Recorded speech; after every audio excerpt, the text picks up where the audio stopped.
Oh, hi there, Hello. everybody. Welcome to another Out of the Theater review. It's been a little bit.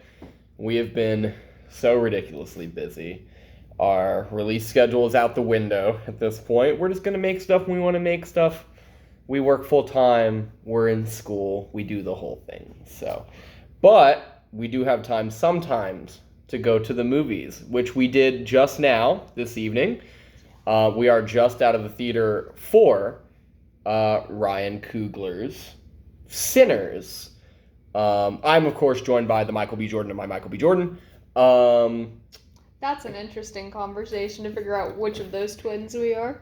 It's the only one I had. I was going to do vampires, and I was like, I did that for Nosferatu. Yeah. So, whatever. Here we are. This is a big honkin' movie. This is a big deal. Fun. Our theater was fucking packed. We saw this in IMAX. Which I do recommend seeing it on a big screen. I think it looks fucking great. I think even if not for how it looks, the sound design cool. in the theater, I don't think you'd get what it's supposed to sound like if you watched it. Yeah, for sure. And sound is a big part of this movie. Yeah. And I think what this movie is trying to work a little bit with. I don't know. I think you liked this more than me. Yeah. I think I had a different idea of what it was going to be going in.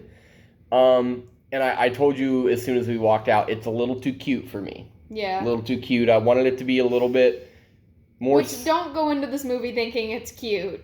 With that. It's too goofy for me. There is some goof to it. It's a little camp. It's a little silly. There's I don't think that any of that's on the nose. No, I think there's one character specifically that the entire purpose of the character, at least from a story perspective, is about being the comic relief. Yeah. And every time this character opens their mouth, it's something that's a joke, and it didn't work for me for what I wanted this movie to be. I was expecting to get something out of this movie, and I didn't really. I maybe again, I think it's something I need to sit with for a little bit, and kind of piece together in my head. But I don't know. I also don't think that we're the main audience. Well, for sure. Because I think that a lot of that plays into the storyline specifically. Yeah. For obvious reasons, but also for underlying folkloric stuff. I thought it was interesting. Were we the target audience for Black Panther though? No. So I got a lot more out of Black Panther than I got out of this. Could that be because? Anyway, no, it's okay. Anywho, no, I think that it was fun. It is a little camp. I don't think that any of that is where it is all true. I don't think it takes away from the movie at all. Yeah. I went into it not really, I also thought it was going to be scarier than it was, just based on how the trailer portrays it. Yeah, for sure. And the first 2 minutes of the movie, you think, oh shit, this is going to be really scary. And it's not, but the scares that are there are pretty good. I jumped quite a couple times. Yeah. And I think some of those scares are to catch you off guard. For sure. Which is entertaining. Above all else, it's entertaining. For sure. I had a good time. There is, I think, interestingly enough, the first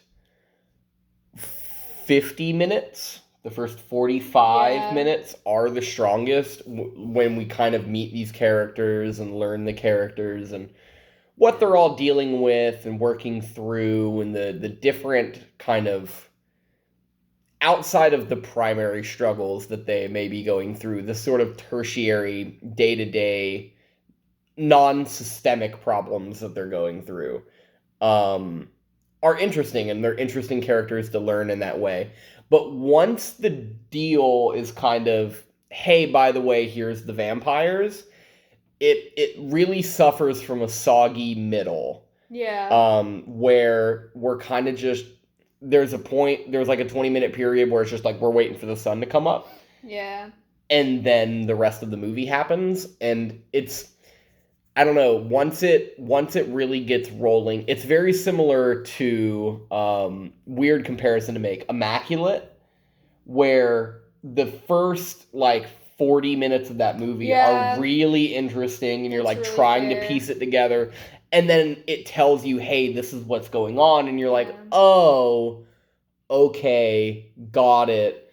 But then, at least, I don't particularly understand what the goal of the vampires were, if there was a goal. Yeah. Rather than the obvious of just they're vampires and they want to eat people. Because that should be the goal of the vampires, really? It didn't even seem like they were out to eat people. Yeah. Especially the OG vampire of the film. He honestly just seemed like he wanted to fuck around. He wanted to hang out. He wanted to have fun and hang out and, bond. Yeah. In the loosest of terms. And then what I found really interesting, slight spoiler here, is that it kind of worked like a hive mind. Yeah. Which I thought was very interesting, because one of the other characters was talking about how that's not supposed to be what it is. And that's fascinating that they would switch it up like that, but not that really has anything. But it doesn't give any motivation to the creatures. Yeah, and especially when we're talking about, using the vampire metaphor as a abandoned rural South that is left to eat itself. I don't think that's the metaphor. I think it's a metaphor for complete freedom. Okay. Because that's kind of like what the whole Michael B. Jordan and Haley Steinfeld characters were at that point. Is seeking a relationship free of stigma. Yeah, I guess so. And not free of stigma, but free of what they are, where they are, when they are. Yeah. It kind of allows them to do, whatever they want. Because the whole point of her character is, she was sent out. Yeah. So, trying to figure their own way through. Yeah, I guess so. That definitely could have been... Because that was explained a little bit more. Well, I feel like they explained. And we have the woman that's married, that's going to sing and dance and do all that kind of stuff. Well, not even that, but how they were pushing for Annie and the other brother to help, or to join them so they could be a family in this freedom, and they could do that, whatever that may be, and not realizing the strings attached to that. In terms of using the vampire myth of, are you actually truly free? Yeah. Because that's kind of the whole point of you're never going to be. But they also make the point of, we're getting the spoilers here. So sorry. It's hard to, we're talking through this movie. Before we get too much into it, go see it. It's cool. Yeah. I think it kicks ass, but it wasn't what I wanted it to be. I thought it was great. It was really fun. It was entertaining. Yeah. At the very least. And then you can, deep dive look at it. We'll figure it out now. But spoilers. Yeah. When they talk to the vampires, there's a lot of scenes of them just standing in the doorway talking to vampires. To them, yeah, they just can't, fucking they can't silly. In. It's very fun. The guy says that they were going after Preacher Boy. So because he could make them, he was the special music man that can communicate with the ancestors through music. With the ancestors and the descendants. Correct. He could thin the veil, is what they were calling it. Yeah. Through the music, which is very fascinating. You have this really cool dance scene. Yeah. Where he's doing that, and the main vampire hears it and comes to join. I think that if he still would have ended up there anyway, and that was just his excuse. That's another thing. What do we well, he said he sensed him. Yeah, after already, but he says that before he admits to knowing that the clan was in on this big mass lynching that they were planning. Yeah.